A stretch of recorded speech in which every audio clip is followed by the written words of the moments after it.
Un plan d'architecte, au fond, c'est bien plus que quelques lignes sur un papier, non, c'est une promesse. C'est carrément le scénario d'une vie future. Alors aujourd'hui, on va décortiquer ensemble les documents d'un projet de construction pour voir justement quel est le rêve qu'on essaie de nous vendre, quelle idée du bonheur se cache derrière ces plans.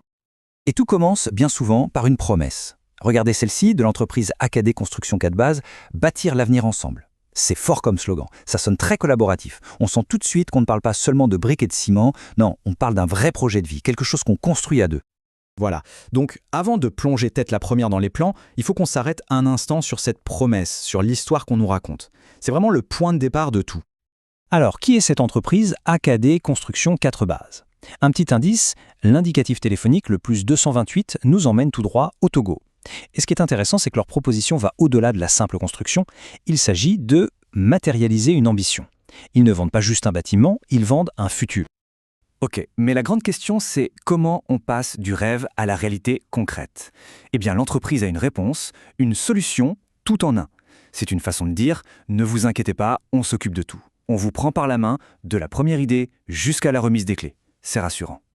Le processus est simple, découpé en 4 grandes étapes. Étape 1, on met le rêve sur papier, c'est la conception du plan. Ensuite, étape 2, on lui donne vie, on le rend presque réel avec le rendu 3D. Ça aide à se projeter. Après, étape 3, on passe aux choses sérieuses, le devis quantitatif. Là, on chiffre tout, au centime près, pour qu'il n'y ait pas de mauvaise surprise. Et enfin, l'étape 4, on construit. C'est un parcours qui est vraiment pensé pour transformer le stress de la construction en une aventure maîtrisée. Allez, on y est. On arrive maintenant au cœur du sujet, le moment de l'analyse détaillée du plan. C'est vraiment la pièce maîtresse du dossier, la preuve concrète de ce rêve qu'on nous propose. Bon, voilà le fameux plan. Alors, au premier coup d'œil, on voit quoi? Une résidence de plein pied qui a l'air plutôt bien organisée. Mais on va regarder ça de plus près, parce que chaque ligne, chaque pièce va nous raconter une petite histoire sur la façon dont la vie a été imaginée dans ces murs. La surface totale, tenez-vous bien, à peu près 330 mètres carrés. Pour se faire une idée, c'est énorme. C'est plus de 3 fois la taille d'un grand appartement familial. On n'est pas sur une petite maison là, on est sur une résidence où, clairement, on respire. Ce tableau, il est super pour visualiser la répartition de tout cet espace. Et il y a des choses qui sautent aux yeux tout de suite. Regardez le salon, 30 mètres carrés. Et la chambre principale, plus de 20 mètres carrés. Les chiffres parlent tout seuls en fait. La priorité ici, c'est clairement l'espace et le confort.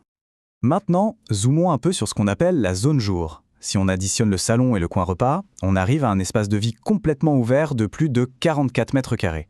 C'est un espace qui a été pensé pour une chose, la convivialité. On s'imagine tout de suite recevoir la famille, les amis.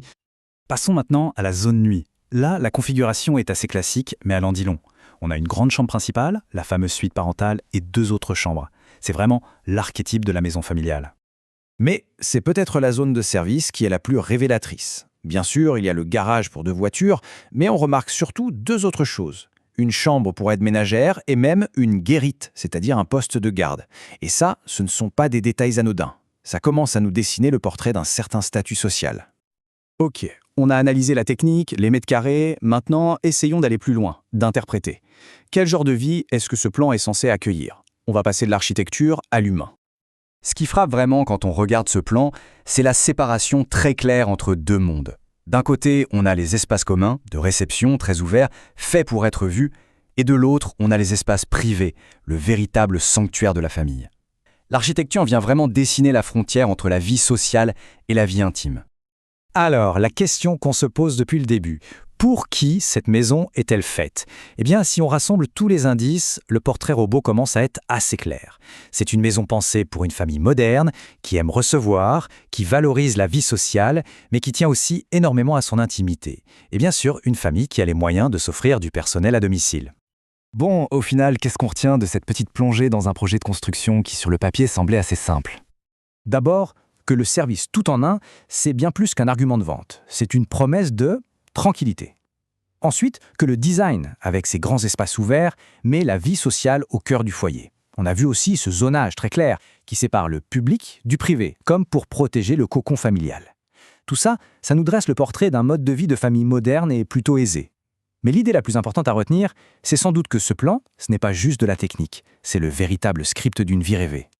Et tout ça, ça nous laisse avec une dernière question, une dernière réflexion.